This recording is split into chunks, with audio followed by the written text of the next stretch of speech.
Good evening, Hawks fans. Welcome to another Talking Hawks match review live stream. Joined tonight by Mitch to chat all about our 65-point win over the Tigers in what was a game celebrating 100 years of the Hawthorn Football Club. Hoping everyone who went to the game got there early to see the presentation the club put on with plenty of legends and plenty of premiership cups. It was definitely a great intro to what that game was. Mitch, we haven't heard from you in a while. How are you going and how are you seeing the season so far for the Mighty Hawks?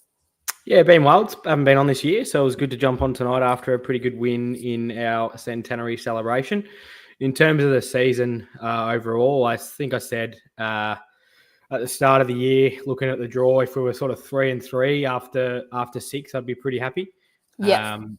And we were 4-2, obviously. So, and then had a good couple of wins over some of the bottom sort of sides in the last 2 weeks, which is good. Probably did this one a bit easier than the West Coast game. Switched on after half time, and I don't think we got out of second gear really, especially in that last half. So it was good to see. Tracking all right.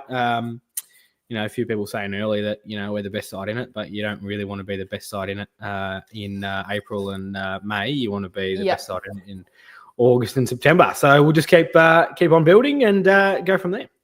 Yeah, exactly. It was a kind of a bounce back game for me because I was really looking for one of these games for us to kind of put the foot down a bit and get our game back to, that fast-paced kind of handball game, which I really did see in that second half, which was good compared to last week against West Coast, where it was a bit. It just didn't feel like the Hawks I knew from the last, 6 or 8 months. So it was great to see us, get back into the swing of things. And I think I did say last week on the live stream that, yes, in a small, I guess, form slump with the 2 losses, and then an interesting game against West Coast, and I think it's just going to take maybe a few games against some of these, lower ranked sides to maybe get back into the swing of things. And, we've got a pretty tough fixture after this Melbourne game. So if we can slowly keep building and get back into, how we were playing earlier in the year, then I think hopefully we should be all good to go. Yeah, I mean, I wasn't too worried after the sort of the 2 losses. The Port game obviously was a disappointing start, and then managed to sort of get back into the game. But, when you give away, 65 points or whatever in the first half, you're never going to win the game. So, I mean, that was really the only one I was sort of had a few red flags about. In terms of the Geelong game, we should have won that game.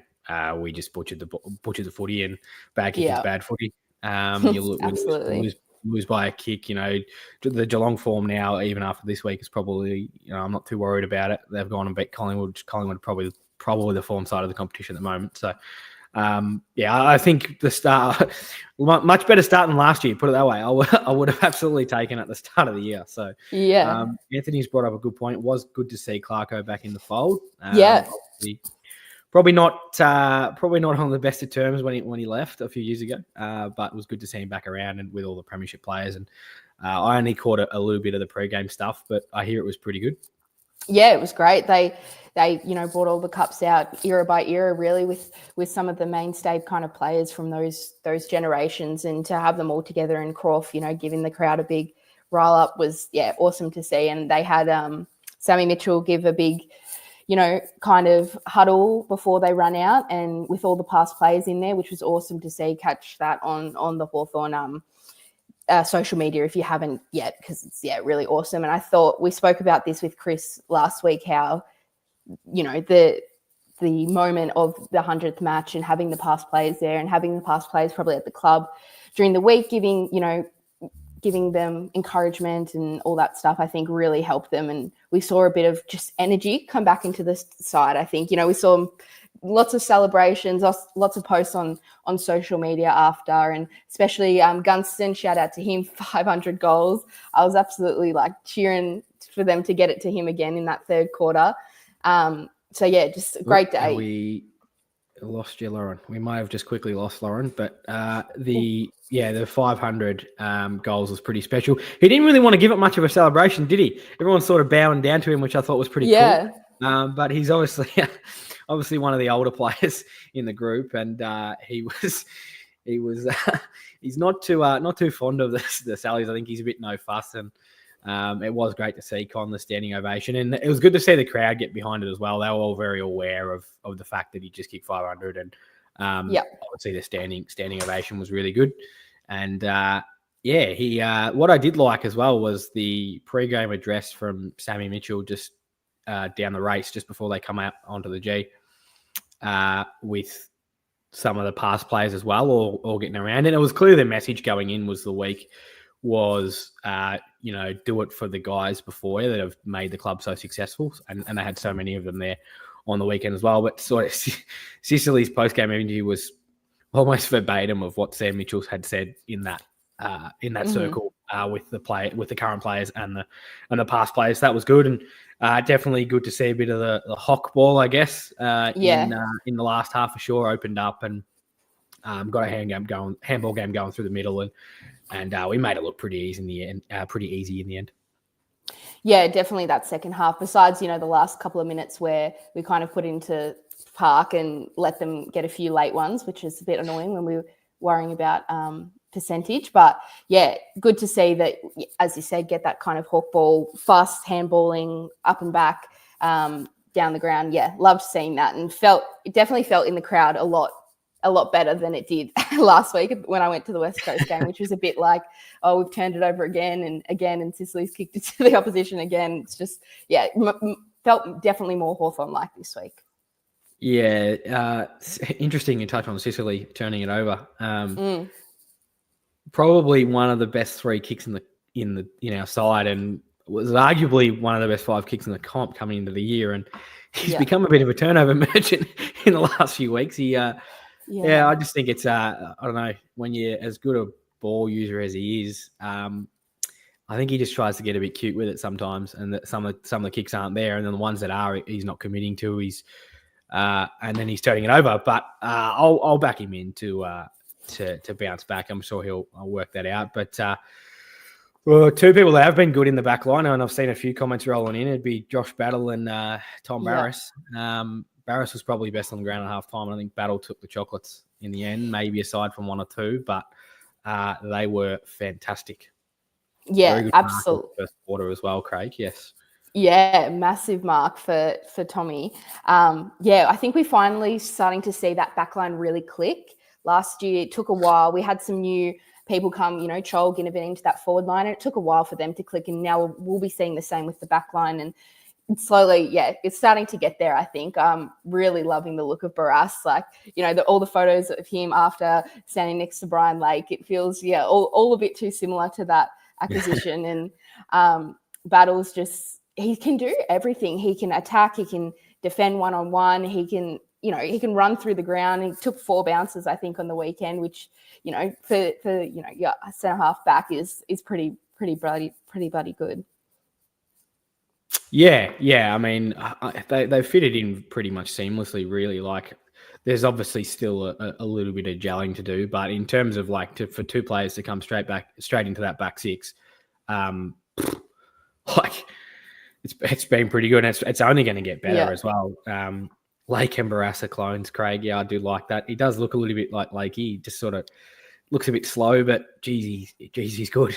Some of those marks he took, especially in the first, easily best on ground in the first half. Probably not, obviously got away from him as we just started to dominate. Obviously, it doesn't go down there a lot, and the runners took over. But he outstanding addition to the team, and could hopefully hopefully this year, but certainly in the next few, could hopefully be part of a premiership back 6 with the Hawks. Yeah, you'd want to hope so. It's the same as, getting Brian Lake in, how we won premierships after he came in. So I don't know, could be the same here. But yeah, just loving how the back line's working at the moment. I thought one of my main takeaways was they moved Hardwick back, which was scouted by Timmy during the week that he was probably going to go back. And I really liked how we looked with Hardwick down back. I know we've got Amon and Scrimshaw to probably come in soon, so it's hard. We've only got so many spots down there, but I think having Hardwick there to shut down the small lets Impey run a lot more free, and I thought he had one of his better games for the year. Just having more freedom, seeing his bursts through the middle of the ground, which was I love to see. And that's the Impey, we know and love. Not the, he's a great defender, but much rather him bursting out of the defensive 50 rather than playing one-on-one on some small forwards. And it's where our sort of one wood is now with the way we play the game. It is built off his fast ball movement from D50 to forward 50. So you need blokes like that bursting out of the half-back line and creating some chances forward. I've seen a little bit about Weddle, which was I believe it was his 50th game on the weekend, so it might have flew under the radar a bit with obviously the Centenary celebrations, Gunston's 500 goals. But it was good to see him. I saw something earlier about his goal on the run from 65. Well, I think it was from nearly the centre square. One bounce straight over, which was good. I mean, 65-point win. You're not going to find too many faults with the game. No, exactly. And I thought, Weddle's game was really interesting. They threw him forward when Dylan Moore got subbed off. Tactically, I think I did hear he had maybe some problem with the heel, but should be all good to go. But wasn't getting involved, Maury, in the end. So subbed him off, and allowed Weddle to go forward, kick a goal for his 50th, which was great to see. And it's a great goal, and I love seeing Weddle up forward. I think, in my opinion, I think that's potentially where his future could be. But he's been playing he's in some great form recently, like the last month or so. Start of the year, he was a bit quiet, getting that 7-8 touches a game, but now he's getting much more involved, which we like to see from, one of our future stars of this Hawthorn side. Yeah, Shane's got a good point there. Still waiting for Weddle to rip a game completely apart. Probably hasn't really had like the real, I guess, breakout game. He had a few good ones last year, but to really rip a game open, obviously depending on where he's sort of playing. But I mean, the everything you've seen from the kid so far is like, I mean, sky's the limit for him. Shane Weddle's goal was a booming kick from inside the centre square. Could be our own bolt. I don't mind that. Is he going to have to play in the middle to sort of become a Bont probably? And, with the midfield mix that we've got, it's probably pretty hard to get in there. Maybe go to a wing potentially. But, I mean, sky's the limit for him. 50 games in, if this is what he looks like. I'm looking forward to the next 50 and then hopefully a few more after that. Yeah, absolutely. Sticking to the back line, one of our more fringe players had an absolutely insane game. CJ just dominated really all day. I mean, I've been kind of skeptical on him this year, end of last year, just being like, is he up to it? Is he in our best side? But he really put his hand up after getting dropped back down to Box Hill and getting the recall this week. I mean, he's not getting kicked out of this side, even with Amon and Scrimshaw coming back after that performance. So, really loved CJ's game, especially from someone who's been a little critical of him over the past year or so. Yeah, I got asked last year, like maybe halfway through the year, if he was in our best side, and or if he was in our back six as well. I just said definitively no. I can't remember a better game from him, and I sort of feel a bit sorry for him because it's not necessarily anything that he's doing or isn't doing that sort of kept him out of the side. I think it's more just a few players ahead of him at the moment, and that's what's great about the side at the moment is even you look at the last 18 months, how much better our depth chart has got, and then obviously bringing Barras and Battle is obviously going to help that as well. But like it's hard to see. I don't think he comes out of the side after 32 or whatever he had, and clearly probably his best game, at least stats wise, his best game for sure. I'd almost be certain in saying that he hasn't had over 30 before. But yeah, it's hard. Like where you've only got 23 you can pick from. When we get Scrimshaw, Amon, there's obviously still Lewis Deer to come back. Is there a spot for him? If he keeps playing like that, I think he'll find a spot. But where that is, it's tough to see. But if he keeps racking up possessions like that and playing like that, then they're going to have a hard time getting him out of the side. Yeah, exactly. We had a couple of our players, more fringe players, have some great games. So it's going to be really interesting. We'll have a chat about that soon, about what potentially our side will look like going into the game against Melbourne this week. But yeah, I think this is a great point by Craig. he was kicking really well, which is something he's needed to work on. So to see that was great. I mean, a lot of it was uncontested and probably against one of the lower rated sides in the comp. So, we can't overreact to this game, but it really showed that there is something there, and for the club to continue backing him through multiple injuries, which is, I'm sure frustrating for him for the club to back him and send it to Qatar or wherever it was and trying to get his body fixed, it's paying off. Yeah. Another good point here from Kerry and from Nick about McGuinness. Yeah. Another player who's probably on the fringe a little bit, and, is he in the best 23? Is he not? I think the problem with Finn's game last year was obviously he was a great tagger. He was able to literally just go to the opposition's best midfielder, lock them down. We all know the scalps that he took last year. But outside of that, if there wasn't like a genuine tagging role for him, then what was his role? What did it look like? And I think he was a bit of a nothing sort of player at the end of last season. But what I've seen from him this year when he has played has been he's starting to add more strings to his bow now. And he's like, okay, well, I don't correct me if I'm wrong, but I don't believe he's had a tagging role this year of who he's played. Potentially in the first couple of games, but certainly not in the last 3 or 4 weeks. Yeah, the only one is Port. One is Port. Mate, he had stints on Butters and Rosie, which was somewhat effective. But I mean, when you don't have the instruction going in, it's a lot harder to tag then. Yeah, exactly. But he's getting more of the footy. He's been an option up forward as well. Not hitting the scoreboard in big numbers, but he pops up and been scoring, and that's what you want to see from these guys that are sort of on the fringe, that they're not quite nailed into the best 23, but they're around it. And it's a great problem to have. Like we keep talking about depth, but you need these things because obviously you're going to have injuries and stuff through the year. To some pretty good players already. We've seen probably 5 or 6 of our best players out, even for 1 or 2 weeks, obviously Will Day being a long-term one. But, it's good to see.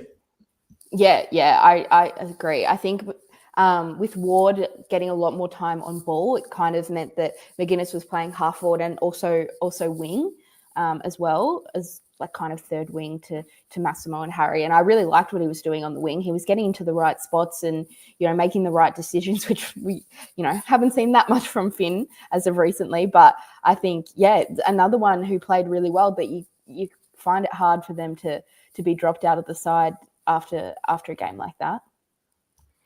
Yeah, it's certainly tough. But, I'm sure they'll find a way and there's hard luck stories every year. There'll be some people that miss out. Unfortunately, once we do get a few back, obviously we still got 4 or 5 probably straight locks to come in, like DR Lewis, I think, is straight back in. Lewis obviously is probably the one for me that, we're going to, I think he obviously comes back through Box Hill. I think he was 3 or 4 weeks away the last time I checked, maybe a week or 2 ago. Maybe a little bit more, sorry. Actually, maybe 5 to 7 was last week. 7, yeah. Yeah. Obviously, Will Day, probably out for most of the home and away season, potentially late, but still got him to come back into the side. So there's 3. Amon, Scrimshaw. There's 5 probably. If you're picking, if everyone's fit, who you're picking, there's 5 straight in, which means you got to take 5 out. It's going to be tough when a lot of these players keep improving, and so it's a great problem to have. But I don't necessarily know the answer. Yeah, it's going to be a hard job, I think. For Husthwaite as well. Someone just brought up Henry Husthwaite, which is the pencil, great hands. Yeah, he's only going to get better, and I think he'll be one that might not play once we start getting a few back. Might not play a heap of footy in the latter half of the year, but he's only going to get better for the opportunities, and probably someone that's going to be in the side. From next year onwards, I would imagine that he hopefully has been able to lock in a side. Sorry.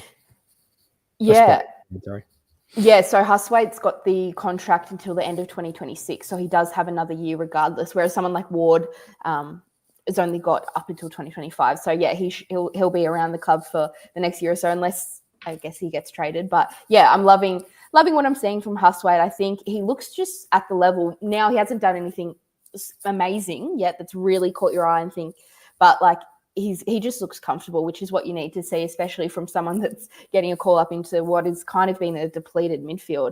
I saw a comment before, see if I can find it, about Cam McKenzie. Now, listening to the press conference, Sam Mitchell said will miss this week against Melbourne and should hopefully be back for that Gold Coast game. So we'd love to see him back. That was unfortunate news that he had a fractured hand during the week at training, I believe. So we had to go into this side without three midfielders that have been there really all year and most of last year as well. So good to see the midfield stand up. I think we might have some problems in the future.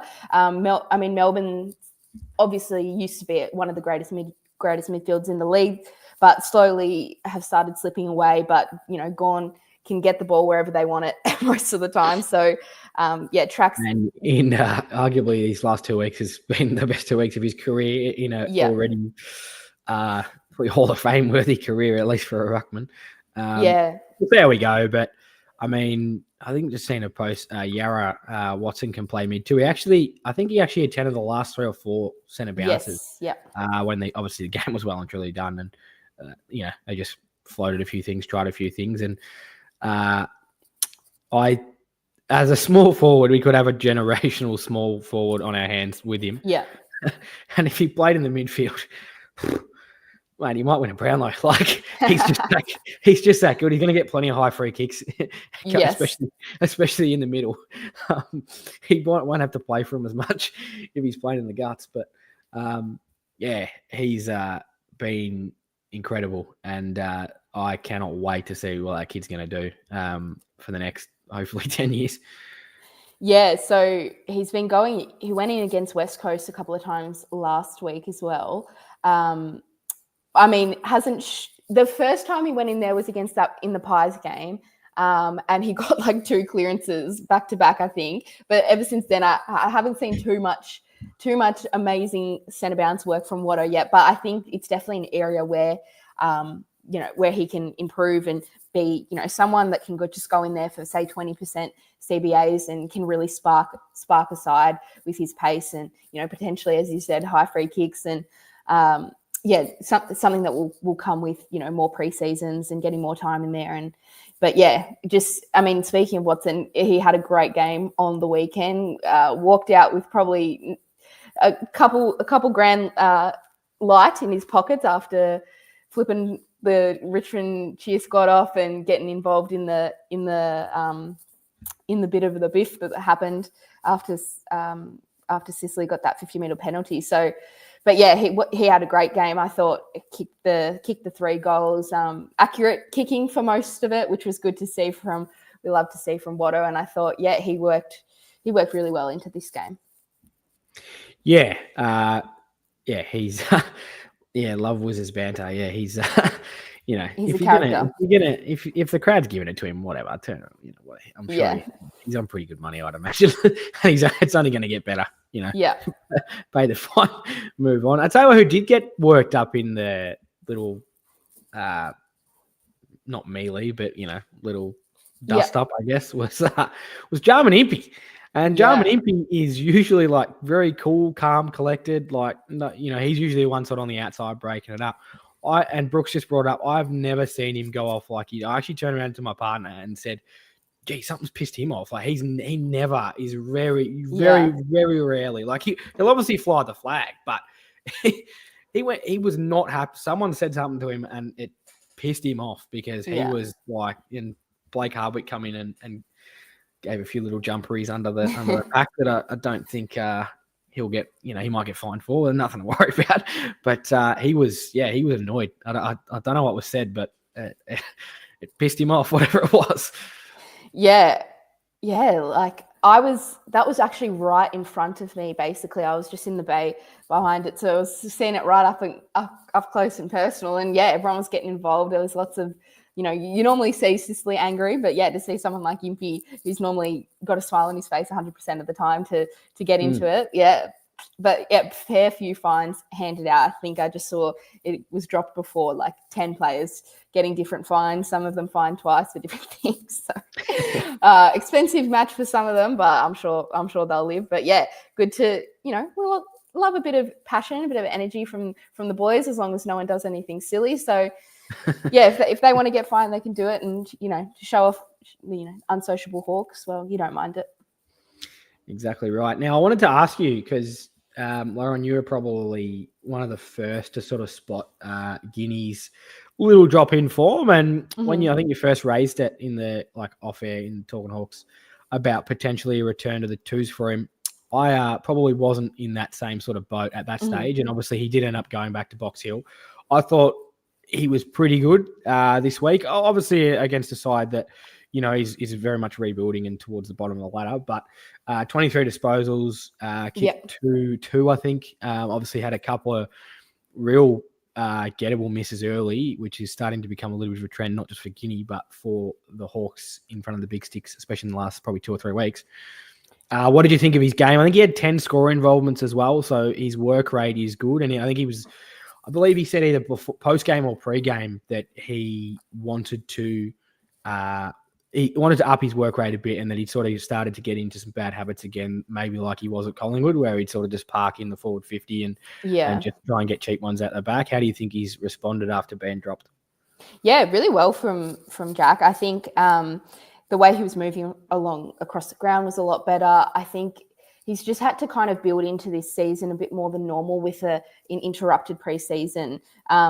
So I think, it's taken a while for him to get into the swing of things, but I think slowly each week he's been building since he's come back. And I thought he was, he was one of the best on ground in that first quarter, just couldn't convert, unfortunately, some of those goals, but did kick one in the end. But was happy with how Guinea played. I think, he's going well, especially when he was one of our only kind of half forwards that really had a big day. I mean, obviously Watson as our small forward had a great day, but C-Mac didn't really see him too much.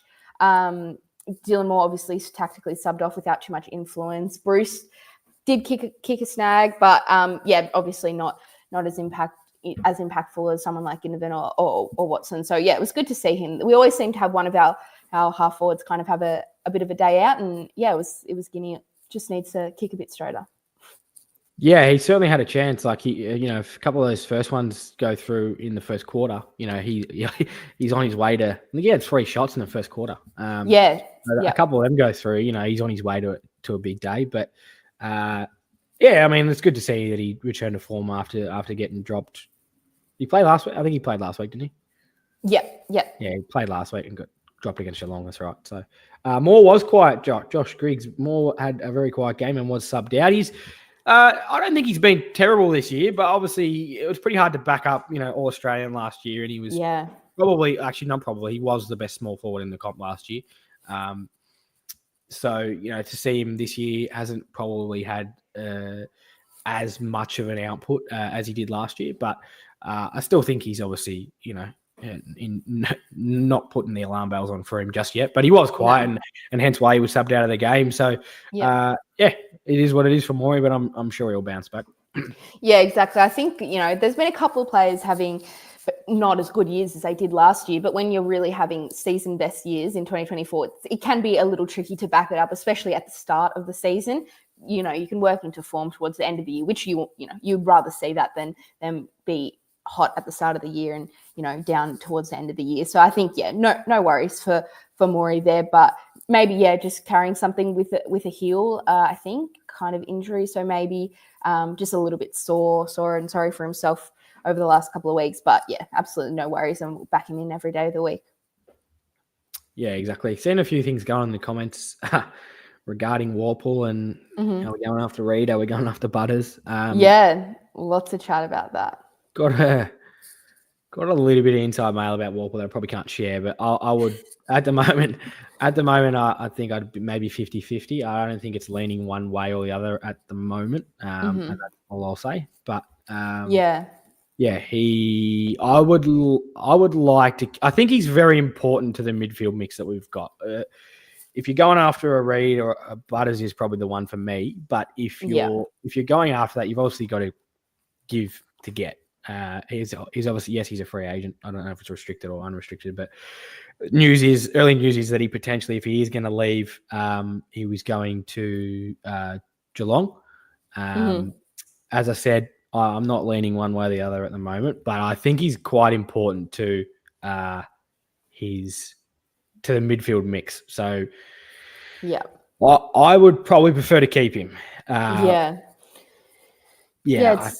I think he's more important than many realize. He's obviously not going to have or at least be as noticeable as like a Nuke or a Will Day, but he's very important so that those type of players around him play well and more the in and under sort of player. Yeah, I mean, Warple had a bit of a quieter game on the weekend, and there's been kind of chats about him potentially leaving at the end of the year. I mean, as you say, he's pretty important, but potentially for me, out of Newcomb, Day and Nash, I think maybe he's the one out of there that we could potentially lose, because Newcomb and Day obviously, and Nash brings that body presence, which is you'll see probably next week when we face a decent midfield how important Nash's work is normally. But I mean, in my personal opinion, the only way we really can let him go is if we are looking for someone else like a Butters, like potentially a Harley Reid, something like that. But last I heard about Butters is we're maybe not really on the radar, looking more at Geelong or the Doggies, which either of those I would absolutely hate, especially if he goes to Geelong. Like that would be I can't have that. So, but yeah, could be something we look to. But yeah, I would much prefer to keep Warple, especially if we're not going to land, a big midfielder. Yeah, he's not out the door yet. Put it that way. He's not out the door yet. It's not. Well, it's good to hear. It's not a. I don't think he's signed yet either. But it's not. Yeah, he's not. He's far from out the door at the moment. Yeah, I think normally they say if they haven't signed, after the mid-season bye, then maybe you start getting a little bit worried. So he's got a couple of weeks to go before maybe we could kick things into gear. But yeah, I think that'll be an interesting one to watch for the rest of the season. But speaking of some of the players that we haven't mentioned yet, Peter's asked here who won his favourite stat, Metis gained. Wasn't Battle, it was Massimo D'Ambrosio, who had, I think, his best game for the season. Maybe a little out of form. Obviously, he had another one who had an amazing year last year. It can be tricky to back that up, especially when you're getting way more attention put into you. But yeah, definitely stood up today. On Sunday, and loved what I saw from Mass. It looked like he was last year. Slots 2 goals, nearly kicks another, and has a decent number of touches. I think was 30 for Massimo. 30 or 31, I think. Mm-hmm. Probably best on ground for me. Maybe probably between him and Battle. I think, like as I said earlier, I think Barras was clearly had it at halftime. That was a very easy pick, but yeah. I think as the game went on, the other two sort of took over. So I would be probably a toss up between Battle and Mass for me. But if I had to lean one way, I probably would say that Mass's 2 goals probably gets him over the line. And my brother texted me. My brother's a mad Hawthorn fan as well, and he texted me in the 3rd or 4th quarter when he said he's the best kick in the comp. And I said, thank you, Zach. I said that about 8 months ago, and I'm sticking by it. He is the best kick in the comp, but no one. He is the best kick in the comp. Yeah, big statement. I reckon he's definitely up there, especially kind of those uncontested kind of kicks off the half back line that he can really pinpoint out. And he's also a great kick inside 50 as well. He's like, that's why he's on the wing, to be able to deliver the ball inside 50. And I've loved what he's been doing with that. And and I thought his hard work of getting really a lot of attention to him each week over the past over this start of this season. So for him to stand up and keep pushing and to finally get the payoff he deserves for working hard all year. Yeah, that's good. Yeah, speed and accuracy, that's for sure. And Glenn said Mass looking like Izzy. Great comparison, because obviously same number and pretty similar sort of player too. So if he could have a similar trophy cabinet to Izzy, by the time he finishes, we're going to win a few more flags in the next few years. Yeah. So, that's good. Peter's got a good question about Bruce. Will he play a major contribution going forward this year? Interesting. Gunners, should he be? The second half of this question is probably even more interesting. Should Gunston be offered a contract for next year? On current form, yes. Yeah. On current form, yes. He is. I think he's averaging 4 a game in the last 4 weeks. 3 or 4. Oh games. Yeah, he's third in equal third in the Coleman after missing the first game and being sub in the next, and then he's also, I'm pretty sure he leads the entire league for average shots on goal per game with like 4 or 5, something like that. Because he has been missing a couple here and there, but Gunners. He's just, if you're making your All Australian side right now, you have Gunners in it. He's playing. Easily. I think what will come down is that it'll be up to him. It won't be a club dictated situation. It will probably more than likely be up to him. I would probably say if Bruce is retiring, that I think Gunston may end up retiring as well. They're best mates.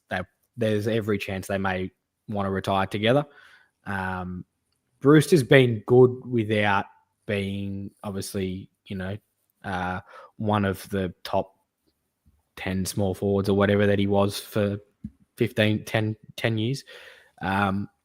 With the depth that we have in the forward line, I would say Bruce is probably more likely not to continue with our small forward stocks.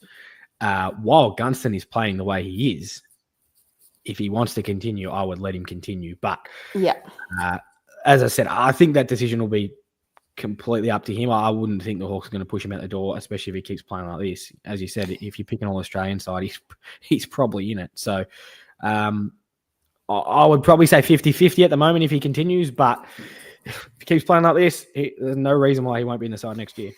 Yeah, exactly. I think what he kind of does behind the scenes has been majorly important to how this forward line's been working over the last year, and now he's getting in a rich vein of form at the moment, just slotting them up every week, and I think he will be rested or not dropped, but rested as a sub potentially in the next month or so. I'm sure that's probably coming soon, especially when we get Deer back. But yeah, the way he's going now, it's hard to say. You wouldn't like to see him in his Hawthorn gear next year, but as you said, it probably is a decision that's up to him how he feels in his body. I mean, he did have kind of like 2 years off really in the end. Not playing much for Hawthorn with an injury. And then when he went to Brisbane, he kind of was one of those guys that just didn't play VFL, but also wasn't really getting much time at the AFL. So he has had a couple of years off. Maybe in my opinion, he's looking fitter than he has definitely in the last time he was at Hawthorn before he went to Brisbane. So yeah, I think if he can stay like this, and he's not a massive body as well. So he could be a type to give it one more year, and maybe next year only plays 10 games. But I'd love Gunston's. Was basically my first favorite player, so I'd love to see him stick around for as long as he can, and as much as he can contribute. But Bruce on the other hand, that'll be interesting. I think it's probably time at the end of the year for Brucey, but as I say, he's another important one behind the scenes, I'm sure. But if he does, a big send off game for him. Yeah, well, I think if they're not playing on, they're going to be. I would be not surprised at all if they're involved in the club still somehow. In terms of going into a coaching role, while still help mentoring these younger guys, because it obviously is important. There's quite a around those two. They've got quite a young forward line down there. So at this stage, I would have to say this is probably going to be his last season, and then Gunners obviously potentially plays on. Yeah, that's right. They did a little bit of list management there last year, didn't they? I forgot. They rookie listed Gunston, which pretty interesting to see. Who's this rookie that's won 3 flags? Yeah, exactly. Unbelievable. I've seen a few beasts from the east. Yes. Who's the beast from the east? Sorry, I might be a little bit out of. So we can have a chat about Box Hill. So Cody Anderson, our recruit from last year, he's got the dreads. Yeah. Played a few games for Box Hill last year before we picked him up.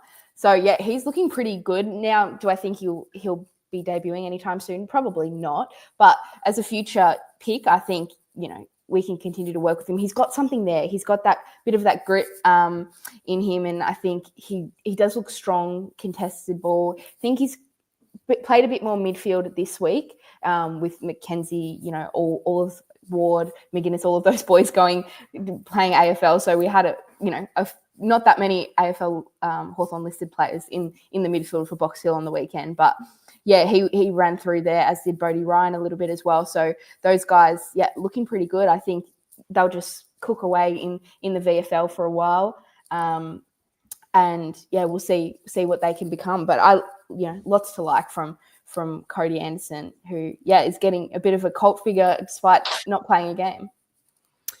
Yeah, that's the first I've heard of him, to be honest. I haven't been following a lot of Box Hill this year, so I'll have to tune in to see what the kid's about. But when I saw the name pop up, don't know who that is. So hopefully we see more of him. Yeah, definitely. I think if you watch him at Box Hill, you'll see why everyone's pretty keen about him. He just got that, a bit Newcomb-esque in terms of country boy coming in, contested, hard player. But yeah, if we want to have a quick chat about Box Hill, I'm not sure if you caught the game. I watched most of it, despite it not being one of the best games. Went down to Richmond. We lost to them by, I think, 24, 25 points in the end. As I said, we had a pretty bare bones midfield, mostly the Box Hill players going through there. But we did have, Kel Shadir kicked 1-3 in the end. So getting shots, maybe not as accurate as we'd like to see, but he's every chance to, he will be available. Got through the full game unscathed, which was awesome to see. So he should be available to play AFL this week if they want it. That's an interesting conversation. Do you think Mitchie comes straight back in, or maybe our forward line worked pretty well this week? Do we give him another week at Box Hill? For me, it's get him back in. Yeah, I might give him another week, only because, no disrespect to Melbourne, but can we live without him against a side like Melbourne? We probably can. Mm-hmm. Their back six is pretty good. I would hate to rush him in against some of those big boys down there and then potentially open him up to getting hurt again. But I don't know. I could see it go either way. I think they said they were originally going to ramp him up slowly and go from there. So I wouldn't be surprised to see him play. Mm-hmm. Maybe jump in the comments and see, what the general consensus is. Does he come back in, or do we give him another one? Give him one more week and then get him back in the side?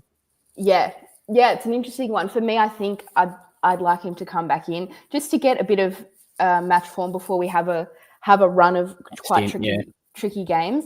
I think people forget how important he is to kind of how that forward line was structured and how he was bringing the ball to ground.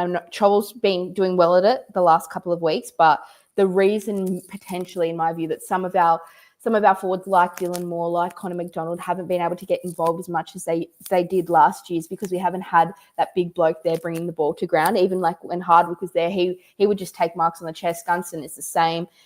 Chol's kind of the only one trying to get the ball to ground. So I think, he's really important, and it also helps Cholly out to be kind of that second tall, can play up the ground a bit more. And I think I'd love to see Deary in this week for me, but I understand if they want to give him another week. Nick said Deer's first game's against Collingwood. That's still 3 weeks away. I hope we see him before then. Interesting. I hope we see him before then. But I don't want to. It's obviously a good point that we could potentially bring him back. Josh said it. He's pretty much said exactly what I was going to say. He tried for half a game and subbed out. Interesting. And just see how he goes, which is probably a decent point to bring out. That he doesn't necessarily have to play the full game. Probably not the player that you would start as the sub. You would do it that way that Josh has pointed out. Bring him in and then potentially sub him out. But I just don't think, this kid could be anything in the next 2-3 years. We've got to make sure he can keep his body right. So wouldn't rush him back too quickly, but if he's fit and he's right to go, obviously there's no point just keeping him at Box Hill. If he's going to play a game of footy, we'll come and play for the Hawks. Yeah, exactly. We'll see. I think Josh could be on the money there. potentially come in, play half the game, and then get subbed out tactically. Bruce has been starting as a sub. He put Brucey as a sub, and now Deer comes out. Obviously, hopefully, no injuries before then. To screw that up, but I'm gonna love seeing him back in the side, and I think it's a really good point that you brought up about some of the smalls. Obviously, I think Joel's been pretty good this year at competing and bringing the ball to ground. But if we got Gunston, Chol, Dia, and then obviously Lewis when he comes back, that's starting to get like a pretty decent tall brigade of forwards, and then obviously the small forwards are gonna hopefully do better work with once there's a bit more tall timber down there as well. So yeah, exactly. I mean, Scrimshaw and Amon out this last week because of concussion. It sounds like Tim's told us today, posted on Twitter, that they should all be available for selection as long as the rest of the week they go unscathed. Then yeah, I'd love to hear your thoughts, Mitch. If three have to go out of this side, for example, to bring in Deer, Scrimshaw and Amon, who in my opinion, I'm sure you probably agree that they need to be in this side.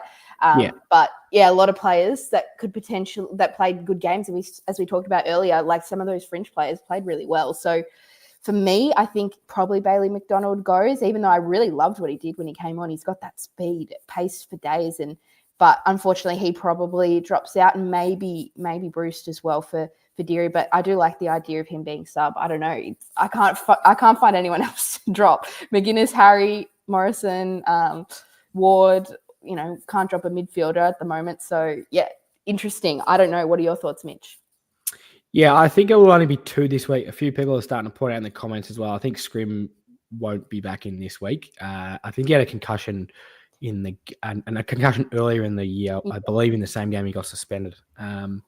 Yes. So I think they might trial him for another week. So yeah, probably BMAC probably comes out. Bruce goes to sub. Amon's in. Scrimshaw's in. So one more. I mean, CJ's been the one, but you can't drop him after last week. So potentially maybe Huswaite's the one that goes back to Box. I mean, he's been dominating at Box Hill. Yeah. So potentially he's the one. But do you want to keep getting midfield time into him? It's a tough one. But I don't really think there's anyone sort of in the back six that stands out as, okay, you're out. So potentially, Shane just brought a good point out. Dylan Moore, maybe. He could miss a week more if he's a bit sore. just a week off. I don't know. Probably, obviously, Bruce goes to sub. Bailey comes out. And then, that last one's tough. But I do think they come straight back in. Mac's another one that's just been floated, potentially. Interesting. Yeah, whoever is coming out, I think Bailey McDonald, unfortunately for him, just at the moment where he's at, I think he's probably the pretty obvious one. And then whoever the other one is, potentially a little bit unlucky. But as you said, those two have sort of got to come straight back in. And if Scrimmer does play, then... Yeah, exactly. There's another one that's got to come out. So, so I don't think we can drop a mid, whether that's Ward or Huswaite. I think we just don't have enough people to go through there at the moment. With Mackenzie coming back, I could potentially see someone like Huswaite or Ward dropping out if they have, average games this week. But I think maybe I've got a feeling with a 5-day break, someone just mentioned that, we've got a 5-day break going into the Gold Coast game up in the Northern Territory, in a week and a half's time. So I think we could potentially see someone rested this week. Could it be Gunston maybe, and they bring Deer in potentially? Could it be Tom Barras, who was it just fell onto the ground. He did look a bit sore, didn't he? Yeah, he did look pretty sore late. Like, he was obviously phenomenal in the in the first half, but he did look pretty sore in the quarter. I mean, I have no mail, nothing like that, but if I saw Barras was rested or managed for this week, I would understand that. I think also Melbourne, they don't have the greatest forward line in the league. They don't necessarily have a one tall, big, strong bloke that would be a great matchup for Barras. So maybe we get a rest from Barras. I think this is an interesting point that I could literally talk about for days, because there's so much to discuss with this back line when they're all fit. Because as says, Barras, Battles, Sicily, Scrimshaw and Weddle, it is too big. It is too large of a defence when we've got to fit Amon, Impey, potentially Hardwick in there as well. So it's good luck to them. I agree with the fact that if they're all in the back line, that yes, it's probably a little bit too tall. But I think that's an easy for me. Weddle to a wing with Mass on the other wing. Yeah. Problem solved. You can't have any of those four missing. Like, they have to play. So you make spots. Okay, they're not all in the back six. Weddle to a wing. Let him tear the game open like we want him to. Mass on the other wing. Sorted.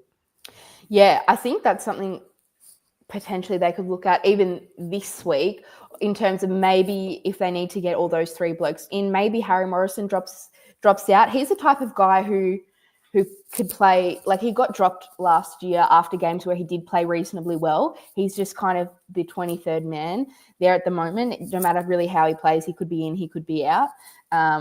So, we could see someone like Harry out of the side, and maybe CJ or a Weddle type. I know CJ's been doing a bit of work on the wing, so potentially he could move to a wing if we have to try and fit those blokes in. But as we've talked about basically all night, I think we've got a bit of we've got selection it's issues. Great problems to have. And Harry Morrison probably is the one in that scenario that he's coming out, but it's not necessarily anything against HMO. But if, for me, Weddle and Mass probably deserve to be in the side more, especially Mass. Mass, you just put him on the wing and he's one of the first magnets on the board. If you're going to move Weddle to a wing, say, there you go. And if it's not working, HMO potentially comes back in, you move some other magnets around. Yeah. But for me, like I've been saying a few times, like, there's going to be a few players that are stiff and that miss out. It's what happens when you're good footy side. You got good depth. There's players that miss out. There might be a few of them. For me, Weddle plays. So if Weddle's on a wing, then HMO probably comes out. Yeah, exactly. I mean, as we probably start to wrapping it up tonight, make sure to get into your comments your predictions for the Melbourne game on Saturday, early afternoon. I think it's a 1:20 game. Get your predictions in for that game. I think I would love to ask you, Mitch, maybe off the top of your head. We'll go through our next 6-ish games, and I would love to hear what you think, whether it's a win or loss. So. The D's at the MCG, you think we get the win there? That's a win, yep. Yeah. 5-day break into the Suns in Darwin. I think we'll drop that one. They're pretty good up there. And we don't have the best record against them either.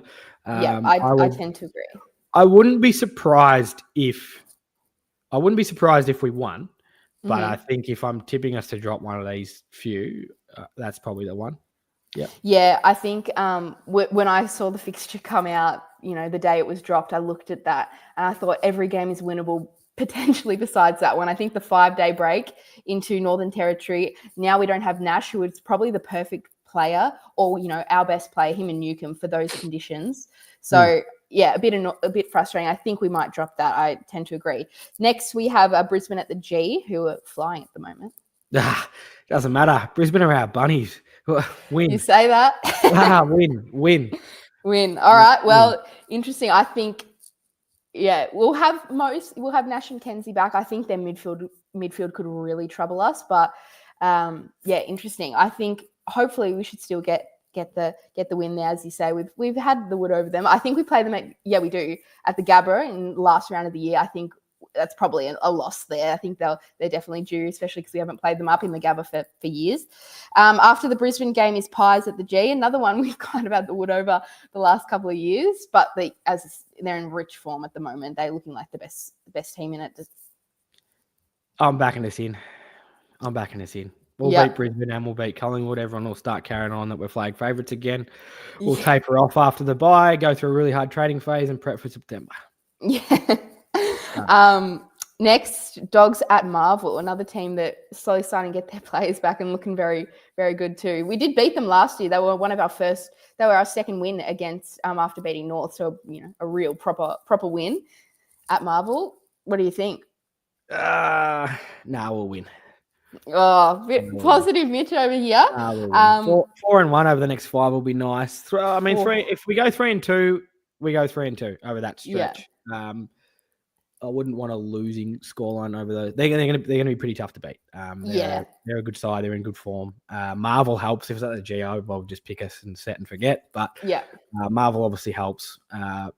Coming off a pretty comfortable loss to us in last year's final. The first week. They're probably going to be wanting some of that back, I would imagine. So for sure. Yeah, potentially that's one that I might.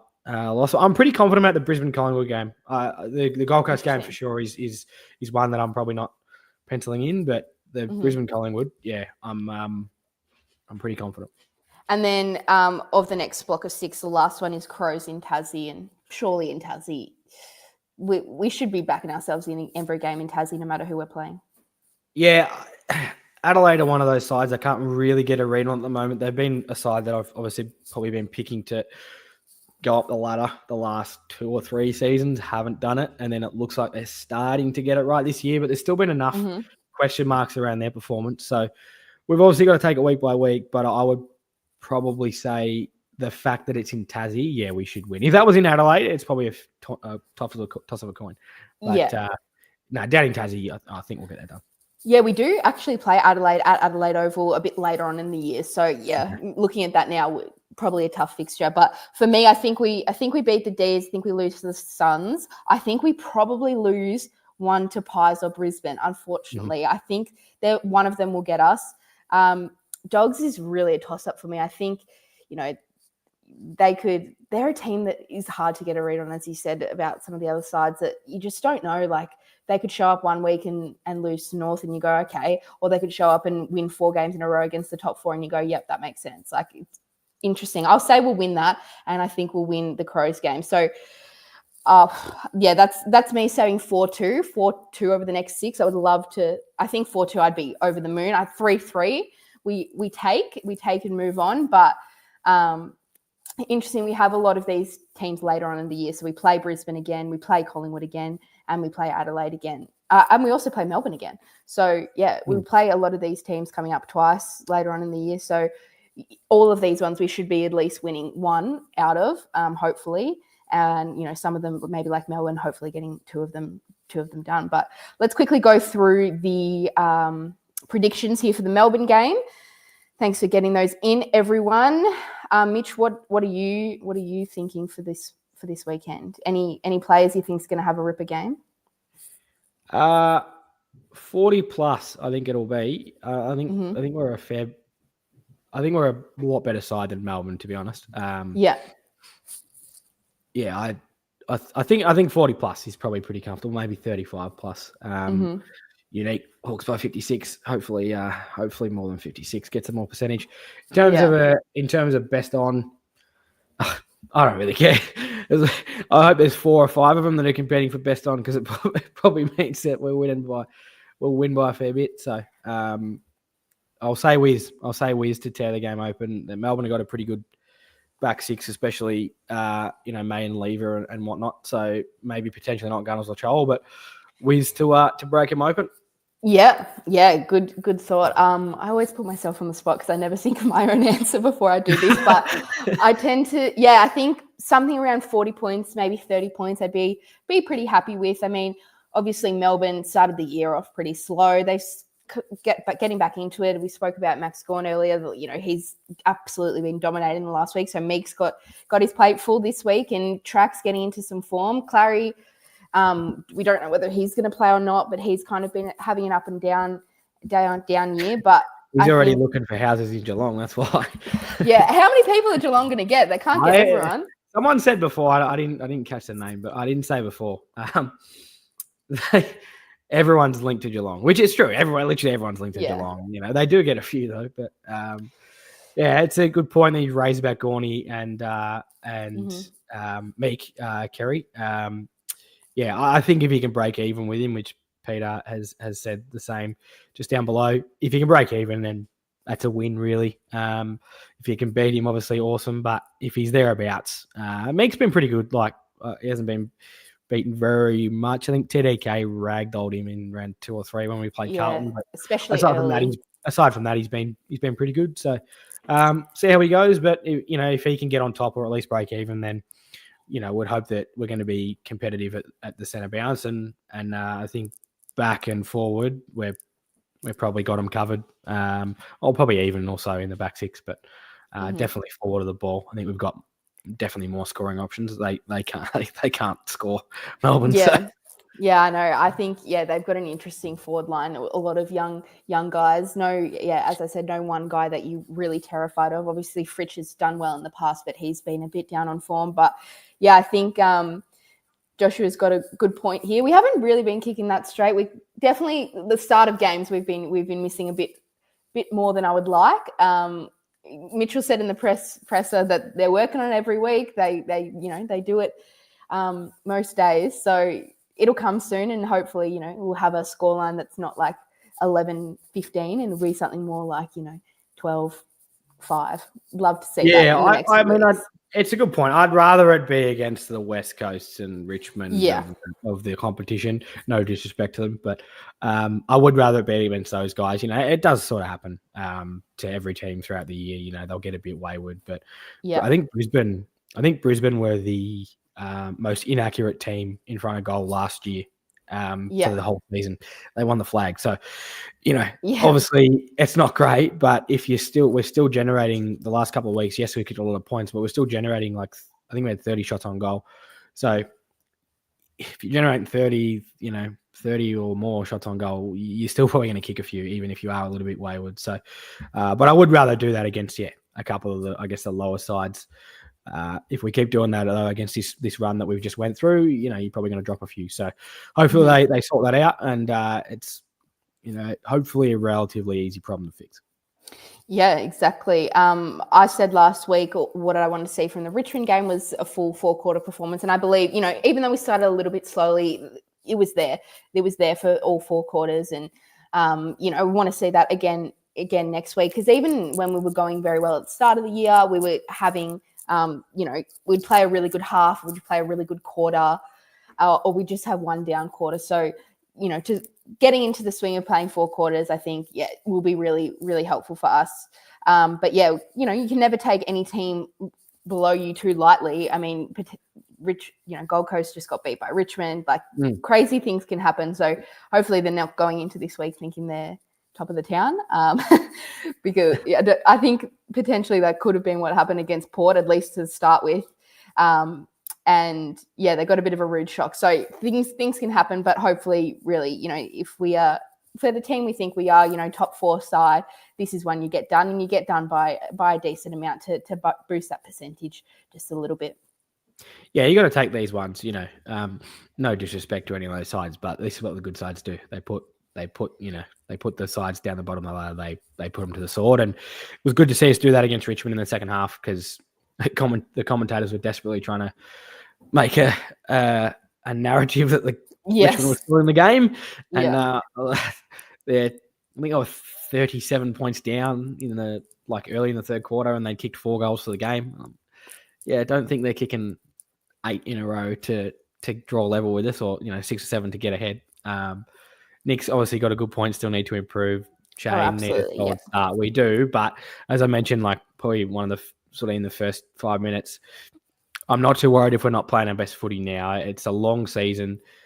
The best sides in round 1 to 10 are rarely the sides that win the flag. So absolutely, just keep on building, and we want to be hitting our straps late August, early September, and go from there. And obviously we want to win a flag this year. If it doesn't happen this year, we're going to, on the looks of it, we're going to have plenty of opportunities in the next 5 years to potentially win them. Yeah. So obviously we'd love to win it this year, but it's still pretty early on into this journey. So we'll see how we go. Keep chalking them up when we can, and hopefully are there on the last. I think it's the last Saturday still in September this year. I don't think it's gone into October just yet. No, not yet. Probably soon with the way the AFL's going, but. All right, wonderful. Well, I think we'll look to wrap it up here. Just shout out to 6 Points podcast that should be dropping either tonight, tomorrow, something like that. So have a listen to that. That's a bit more thorough, in-depth, review of the game and how that played out.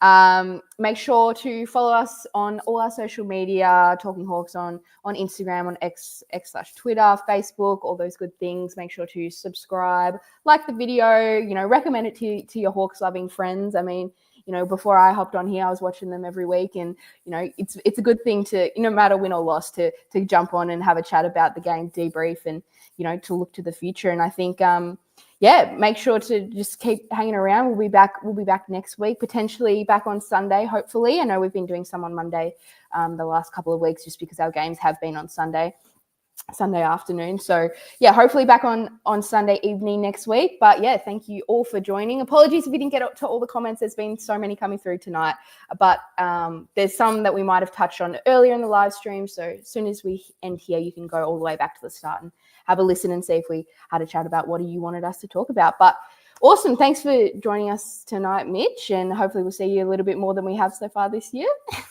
No dramas. Good to be back. Go Hawks. Wonderful. Yeah. Go Hawks.